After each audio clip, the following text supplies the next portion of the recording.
Interdependent Study, our podcast where we engage in the learning and unlearning work for collective liberation. I'm Damien. And I'm Aaron. Thank you so much for joining us today. Each week, we'll bring something new to the table and discuss our thoughts and feelings about it through the lenses of who we are and where we can go for a more just society. We want Interdependent Study to be a space where we're always learning with one another. And Aaron, you're up this week. Ooh. What are you bringing to the table today? Surprise! Yes. So as I was reading that part that I just read, I had the thought, I could probably do this without looking at it. And then I thought, no, you can't. You can't. You've done this 200 and something times, but you probably can't do it. Yeah, let's not chance it. So we'll just go with it. So that's what I was thinking. I love it. I'm glad you. And that's what I brought to the table. Oh, wow. We're just going to discuss whether or not we can do this from memory. A really quick episode. Yeah, it's very brief because the answer is no. Yep. Good night. Thanks for coming.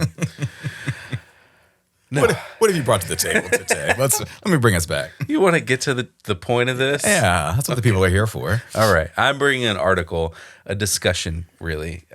After having read it, I would call it a discussion. Yes. It's called Uneven Expansions. It's part of a 6-part series from Inquest. The series is called Abolitionist Lessons from the Prison Belt and is based around conversations had between Lydia Pelot-Hobbs, Judah Schept, Ruth Wilson Gilmore, and Craig Gilmore. And this article, Uneven Expansions, can be summed up, I think, by this quote from the opening paragraph. Comparing shifts in incarceration in California, Louisiana, and Kentucky, we consider how distinct pro-incarceration blocs have institutionalized their visions for how things should change, what can be done to whom, and who should be on the hook to pay for it. We argue that a firm grasp of these details should directly inform how we think about building an anti-carceral front and taking local action to divide theirs. I think there's a lot of great comments and analysis shared in this article about how different parts of the United States have taken on the project of mass incarceration and seen it evolve in different ways, which would then, as the quote I just read from says, inform how abolitionists respond to the carceral system at large, and creating anti-carceral movement in that way. And it gives a lot of insight, I think, into the pressure points and where those are and potentially how those pressure points can be leveraged to reduce the power and reach of the carceral system. So I really appreciated and enjoyed this conversation. I'm looking forward to reading more of this series and getting more into it. But where do you want to start? No, I completely agree. This is a really great piece and conversation, and it really was a conversation between these amazing scholars. And I'm excited to talk about this one, and I agree with you. I would love for us to read the other 5 parts of this series because this one was great, and I think these could easily be future episodes of our podcast. But yeah, for me, this was a very interesting piece. I think not only was this a necessary conversation in general, but it was just important that abolitionists and abolitionist organizers develop their strategies and their plans based on where they're located and what's actually taking place and unique to the criminal punishment system and the prison industrial complex and certainly incarceration in, where they are located. And there's so much wrapped up into what they talk about with the various examples that they brought up in this conversation. I think they did such a great job to highlight the ways in which the state and its carceral systems are linked and the ways in which the state always finds ways to support the carceral system despite what maybe people want. And they talk about how that may look different based on the location in terms of how the systems are funded or how court orders are applied or followed or based off of the whims of the political blocs that are formed. And so to me, this was just really a fascinating conversation to read and to learn more about what's happening in these places, but also how that impacts the larger movement and the fight at large. Yeah, definitely. And I think it was interesting, again, to see how it happened in multiple places. Yes. And these people talking about it from different experiences that they've seen it evolve over time. Absolutely. And the opening story in California, I think, is really telling. Yeah. Ruth explains how a Supreme Court ruling forced the California prison system to reduce the number of people they had incarcerated. And I looked this up very briefly. Okay. They had to reduce the number of people who were incarcerated because the Supreme Court said that California was in violation of the 8th Amendment stipulation against cruel and unusual punishment because of severe overcrowding. That is wild. Yeah. It's hard to fathom. Yeah. But that is a real Supreme Court ruling. It's hard to fathom in a number of ways. There's no way that today's Supreme Court would rule in this way. Yeah. Moving on. Instead of building a bunch more prisons, which they had been doing for a couple of decades at that point, they shifted people who are convicted of, quote, non-serious, non-sexual, non-violent felonies to county jails instead of state prisons, which is really just a shell game of incarceration. Yes. Rather than actually addressing the root issues. They just move people to different facilities.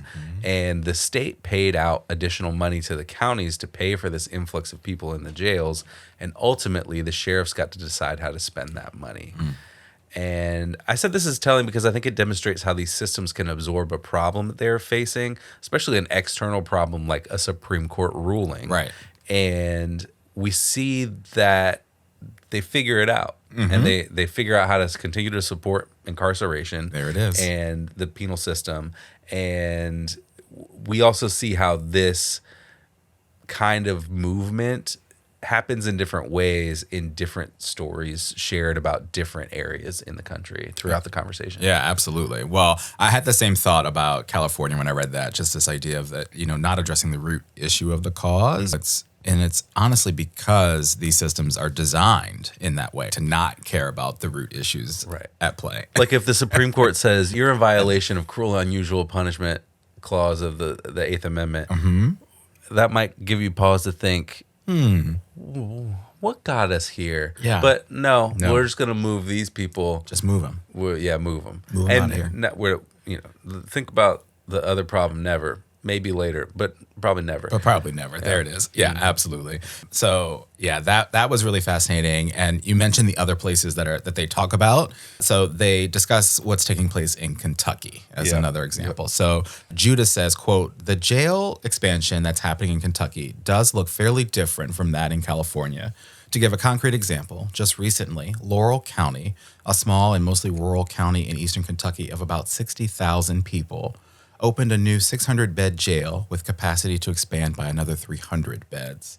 The county does lock up a lot of its own people, but it also relies on contracts with and patronage from other parts of the state, ICE, the U.S. Marshals, and the Kentucky Department of Corrections, agencies which pay the county per diems to incarcerate hundreds and hundreds of federal detainees and people sentenced by the state's criminal legal system.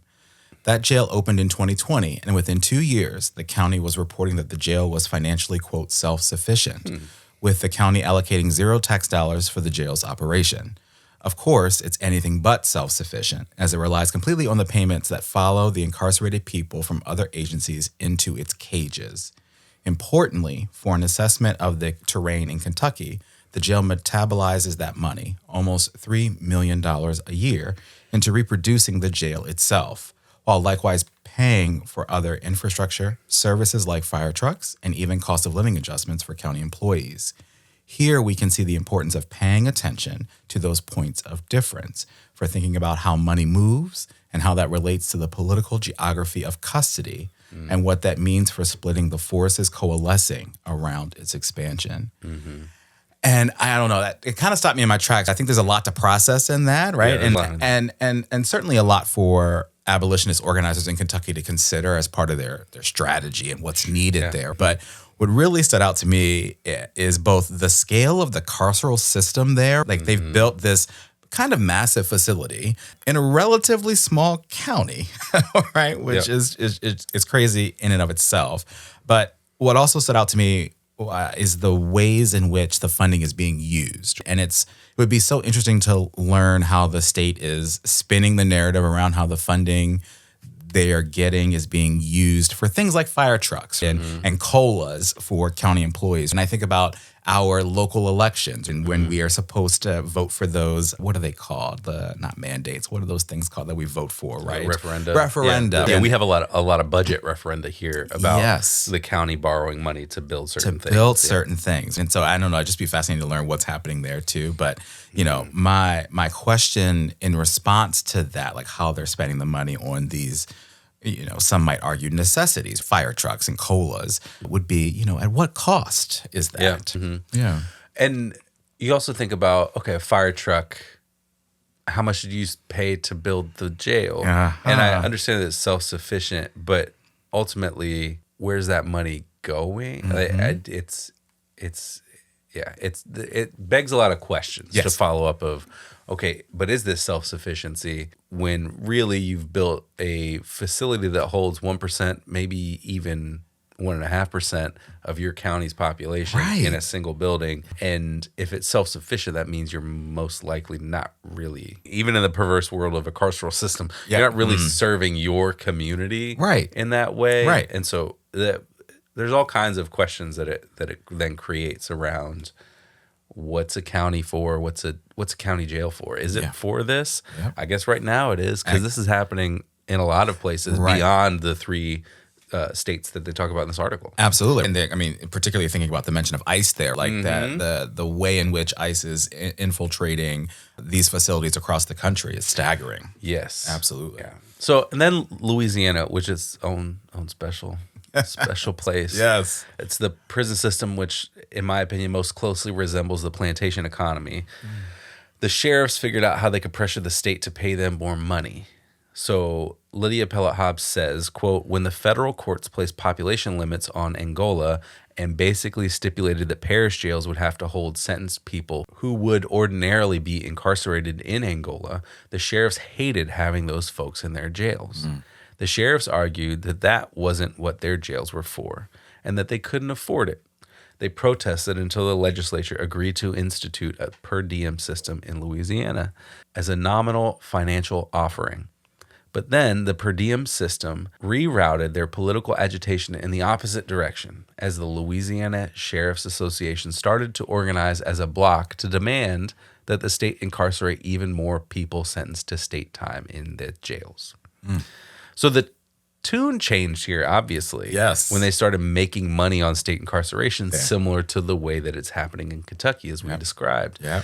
They wanted the state to incarcerate more people, which creates this perverse incentivization where a sheriff's office could drive up arrests simply because more people sentenced to prison time means more money in their budget. There it is. Which is truly wild stuff. And this is a typical critique of private prisons, where they're instituting requirements for numbers of beds being used as they sign a contract with the state and build a facility. Yeah. And so you see it being that kind of thinking being replicated by the state, which people have usually seen as not as perverse as a private prison. And we see here, it's the same thinking. Absolutely. It's just happening in a slightly different way. But at the end of the day, if you're incentivized to have more people in your facility because you're getting paid more money to have more people in your facility, that's the same. That's the same. Absolutely. Yeah. I think perverse is the best word for it. And particularly thinking about, you're incentivized to get more money. And with the cost of everything being more expensive, it's more expensive to run these facilities and to pay the people who run the facilities. And so you need to put bodies in beds. Yeah. And you're also bringing in more funds and also trying to figure out how to make those expenses that you just mentioned as cheap as possible. So it's not, it's wild. Cutting costs while raising funds is the probably name of the game. Is the name of the game in this business. Absolutely. One of the other examples that they discuss in their just incredible conversation, I'm going back to Kentucky here. So Judah says, quote, it's so important to recognize that expansion can take all sorts of different forms. In Central Appalachia, there hasn't been a prison built since 2004. That's partly due to the success of organizing against the federal prison in Letcher County, but there hasn't really been an effort to build new institutions since the wave of the 1990s and early 2000s leveled off. What has happened, though, is that in addition to the expansion of jails, the state of Kentucky has added on capacity to existing prisons, particularly in eastern Kentucky, including reopening a decommissioned private prison, which it leases from Core Civic. Added capacity in existing prisons or jails doesn't generate the same kind of media or activist attention as does new construction. FCI Letcher would cost $500 million to build. We tend to pay less attention when it's tens of millions of dollars towards a new or expanded jail or expansions to a prison, even as the material result is the same. more cages. And I just think that's so true. The result is absolutely the same, and tens of millions of dollars may, not be as much as $500 million, but it's still money that could be used in so many different and better ways to truly serve these communities that need resources, need true public safety, need healthcare and education, need all of these other things. But instead, let's throw money into this. Yeah. And I think that's right, because so much of what we do, so much of what happens, what gets attention is the big dollar sign. The big dollar sign, absolutely. And ultimately, at the end of the day, the argument's not about the money necessarily. It's about the morals of, or lack thereof, of the carceral system in the United States. Yes. Incarceration in general. Right. And so you get a little lost in that sauce too if you're just talking about it being $500 million.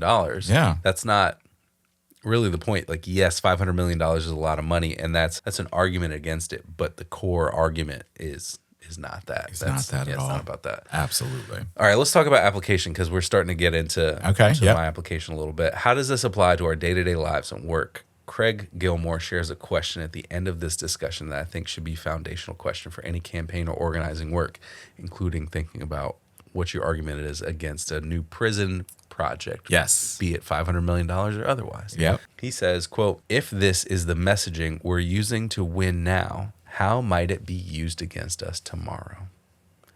So if our argument now, if the message now is $500 million is too much to pay for a new prison project or whatever it is, well then, if it's privately funded, that's no longer a concern for the state's budget. And so is it okay for it to continue then? Right. Absolutely. Right. And so we've got to know that how we talk about the stuff today leads the way for the reactionary rights talking points tomorrow. Yes. And we can see it with the anti-woke nonsense in government and policy and in different corners of culture in the United States, which is all a reaction to 2020 and the so-called racial reckoning then. Oh, yes. Yes. And more. It's more than that. But more than that, but that it's directly connected to that. Absolutely. And so, I think that question at the end of the article, I think, really it's a tactic. That question is a tactic to think about, okay, let's think about what our frame is here, and let's make it really strong. Let's make it grounded in our values and who we are and what we think this place can be. Yes. Because otherwise it's going to be manipulated into something else. Absolutely. Absolutely. So, and that's such a great question to hopefully prevent that manipulation from even being possible. I love that. That's great application. Mine comes from something that Judah talked about towards the end of this conversation. He used the term carceral humanism, which I think relates to a lot of the conversations we've had in the past about the ineffectiveness of reforms when we're talking about abolition. And so for context, Judah says, quote, "So-called carceral humanism, reformist reform supposedly to make incarceration more humane, often plays a big role in this. In the examples we've looked at so far, court orders to remedy the dire conditions of overcrowded jails have played a significant role in driving carceral innovation. And it's a phenomenon that doesn't look the same everywhere. In Eastern Kentucky, where Jack Norton and I are currently doing some work, no one is talking about extending social justice through building a jail. At the same time, there is this emerging treatment industrial complex, as one person called it, in the region, a serious and sprawling geography of different kinds of drug treatment that I'm not sure is actually all that distinct from the prison industrial complex. There's lots of relationships there to jails, judges, and sheriffs, and part of our work is to examine this complex political and legal geography. In Kentucky, there is harshly punitive legislation coming out of Frankfurt, where an omnibus crime bill was just passed in 2024. At the same time, there also seems to be some kind of political consensus around the need for expanded drug treatment, albeit underwritten by the certainty of incarceration if one slips up. And so my application is partly just amplifying the term carceral humanism because I think it's great and it's really inclusive of what it describes, and it's just a great moniker, if you will. But my application is also to just the reminder that there is no way to make incarceration more humane, more palatable, more right, more just. No matter how you describe it, no matter how you spin it, incarceration is incarceration. It's throwing people away, and we just simply do not need it. Yeah. Prisons don't disappear social problems, they disappear human beings. There it So is. quote Angela Davis. Absolutely. All right, well, let's talk about homework. Great Okay. application. Yeah. I loved carceral humanism too and highlighted it Yeah. as much So as I good. could on a digital platform. But let's talk about homework. How do Yeah. we want to continue our learning and unlearning work beyond our conversation today? I think I'll take the obvious homework here and say that I want to keep reading this series. Yes, absolutely. It's the obvious one. Yeah. It also reminds me I want to go back and read some Ruth Wilson Gilmore. I know we've had abolition geography on the book list for a while, so maybe we'll get to that in the next few months. I know I already have my next few reads already picked out, so Okay. I might have to. Yeah, I think you should do it. Figure that out. Figure it out. Let's So do we'll abolition figure that out, geography. Yeah, let's do that. Absolutely. So, yeah, let's finish the series. Let's read abolition geography this year. I also want to check out some of the work of the other folks that were featured in this conversation as well. And so, just to highlight a couple of things, Lydia wrote a book called Prison Capital, Mass Incarceration and Struggles for Abolition Democracy. Judah wrote a book called Coal Cages Crisis, The Rise of the Prison Economy in Central Appalachia. And Craig actually co-wrote a graphic comic novel called Prison Town, Paying the Price. So I'd love to check all of those out as well. Very cool. Yeah. Okay.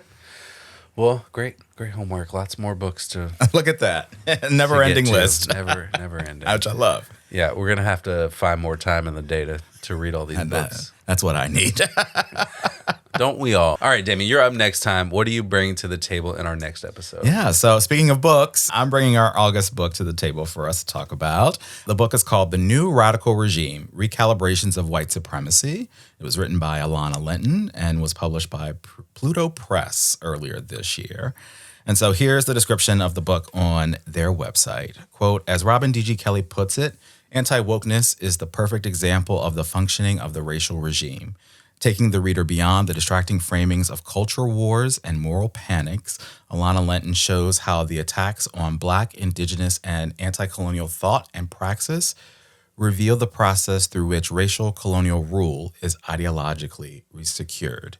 Throughout this book, the often chaotic and contradictory restitching of the racial regime is traced through the attacks on critical race theory, the white lash against the teaching of histories of slavery and colonialism, the counterinsurgent capture and institutionalization of anti-racism, indigeneity, and decoloniality in the interest of Zionism, settler colonialism, and imperialism, and how the state-mandated war on anti-Semitism reforms white supremacism at an acute time of genocide.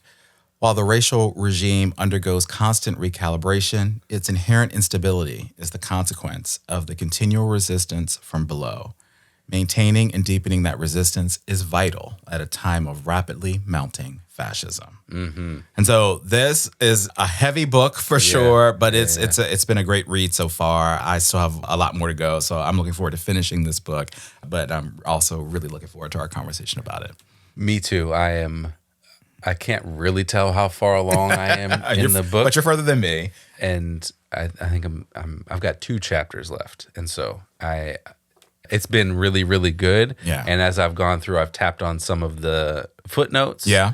To check out what is that a reference to? Wow. Yes. Because a couple of them have been people that we have read on the show before, course. and so I thought, oh, what is that connected to, and what is that? One I think was Robin D.G. Kelley, and one was Mark Lamont Hill. So I found 2 articles that they wrote that were both in journals. Okay. And so I have those saved in Safari tabs on my good. phone. So I've got, I don't know how I'm going to come back to that. But, I have them saved as hopeful tabs in my phone. I love that. So I love that. We'll see. It's been a really great and informative and mind-stretching read so far. Yes. And I'm looking forward to finishing it as well. Very good. Yeah. So I'm looking forward to talking about it in our next episode, which is going to be the week after next. When we get to this book, we're going to take a little week off here, and we might have something keyed up that is in this book, and we'll get to that. But we might also life, and we might just take a week off. So there you go. We'll be back definitely in 2 weeks. Yes. Thanks for setting the stage there. Yes, of course. All right. Well, with that, we want to thank you for joining us today. You know what I'm going to ask you to do here, but in case you forgot, please follow, leave a rating and review, share our podcast with the people in your life. Follow us on social media, including Instagram, TikTok, and Blue Sky. Check us out on YouTube and sign up and join us on Patreon. to get notified about any new things we've got going on behind the scenes. Yes, thank you so much for listening. And remember, it's not about us, but it is about all of us. We'll talk to you next time.